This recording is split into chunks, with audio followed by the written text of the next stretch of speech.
Hello students, hello everyone. Welcome to all of you in this channel. I am Sanjit Kumar and teach you chemistry solution for class 12. हम लोग elevation of boiling point तक solution में cover कर लिया है और elevation of boiling point में आपको क्या ध्यान दिए होंगे, यहाँ पर ध्यान दिए होंगे एक टीबी और टीबी नॉट, जो आपको नॉट है जीरो टाइप का बना होगा सिंबल है ना, उसमें difference of boiling point, elevation of boiling point यहाँ कहा गया।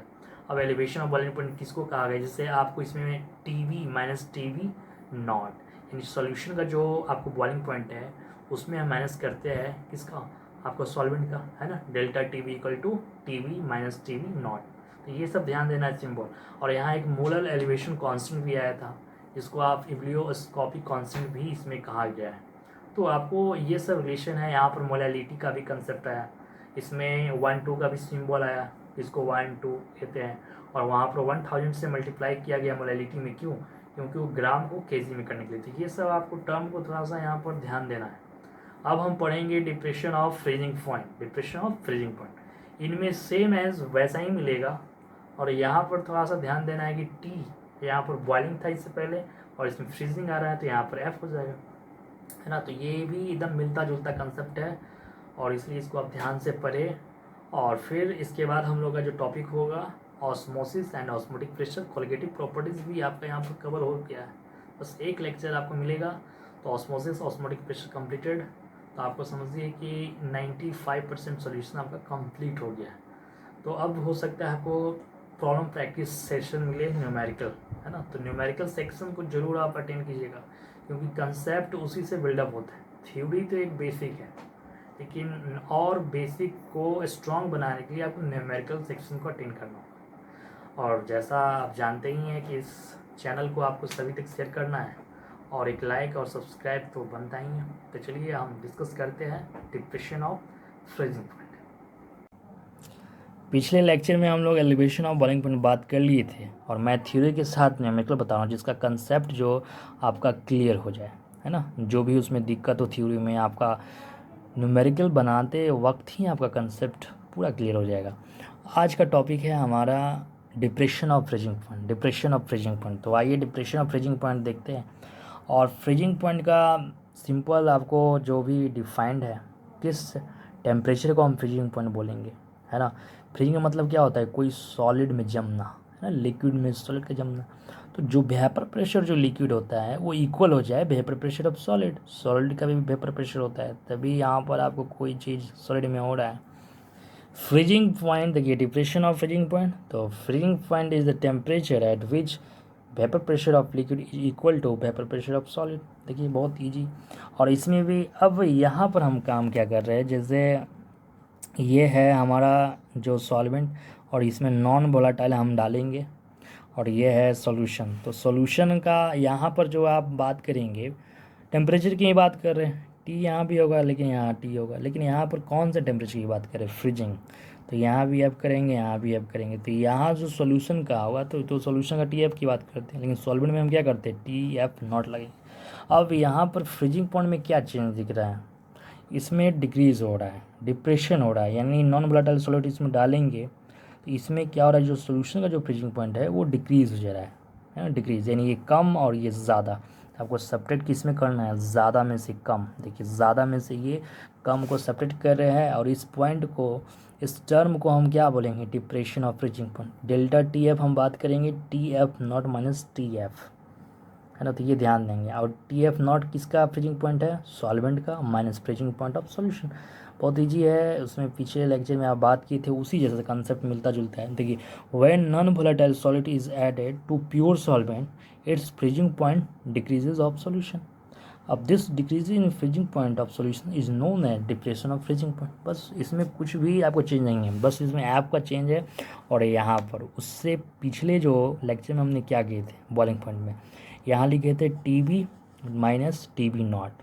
बस ये अच्छे से देखिए, दोनों टर्म कन्फ्यूजन टर्म है, इसलिए आप मन लगाकर अच्छे से बी फोकस कंसंट्रेशन के साथ देखें, उसको आप प्रैक्टिस करें और अपने माइंड से सोचें कि हमने क्या पढ़ा, हम अपने तरीके से उसको कैसे सोच रहे हैं। जब तक आप नहीं सोचेंगे तब तक आपके माइंड में।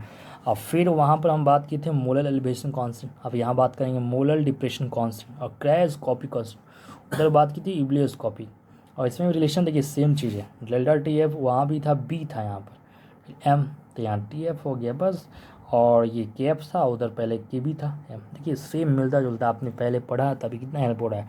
और मोलैलिटी को कैसे ब्रेक करते हैं, number of moles of solid, अब भाई मास ऑफ सॉल्वेंट।